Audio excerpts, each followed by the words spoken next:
और अब संभल से खबर, जहां पर जामा मस्जिद में आज होने वाले जुमे की नमाज को लेकर प्रशासन अलर्ट है। आसपास की छतों से जुमे की नमाज की निगरानी की जा रही है। संभल हिंसा के बाद से लगातार पुलिस और प्रशासन इस वक्त सख्त दिखाई दे रहा है। तो जुमे की नमाज है और इसी को लेकर अब चप्पे चप्पे पर निगरानी रखी जा रही है। आसपास के घरों पर पुलिस इस वक्त तैनात है और साथ ही साथ ड्रोन की मदद भी ली जा रही है इस चेकिंग के लिए। संभल में जुमे की नमाज को लेकर प्रशासन अलर्ट पर है।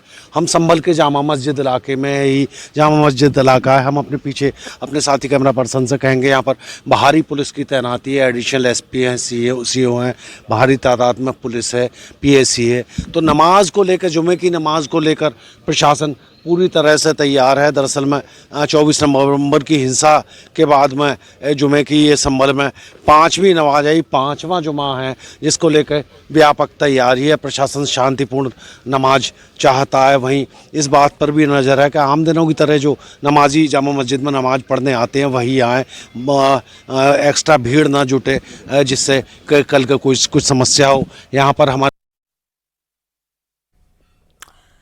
योगी सरकार रामनगरी अयोध्या में भगवान राम के वन जाने पर आधारित पंचवटी द्वीप का निर्माण करवा रही है।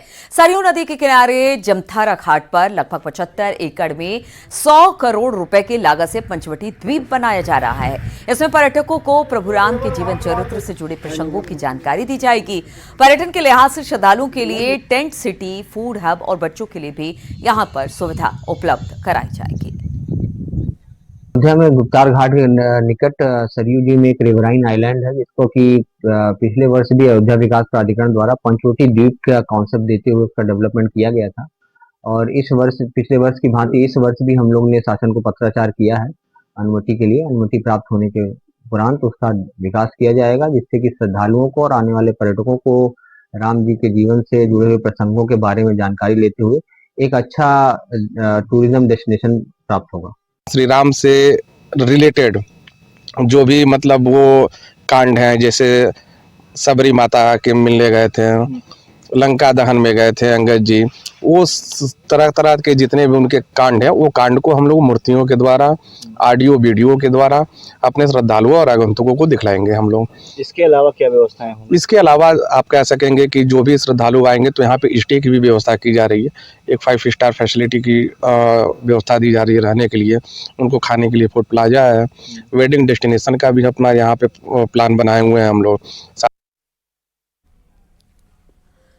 कुशीनगर में अवैध खनन के खिलाफ छापेमारी की गई और इस दौरान अवैध खनन पर भाग रहे ट्रैक्टर ने एक को रौंद दिया, जिससे उसकी मौत हो गई। इस हादसे में एक लड़के के पैर भी चोट लग गई। ट्रैक्टर के रौंदने की घटना सीसीटीवी में रिकॉर्ड हो गई। सीसीटीवी फुटेज में एक शख्स ट्रैक्टर से गिरता हुआ दिखाई दे रहा है। पुलिस अवैध खनन करने के आरोपियों की तलाश में इस वक्त जुटी हुई है।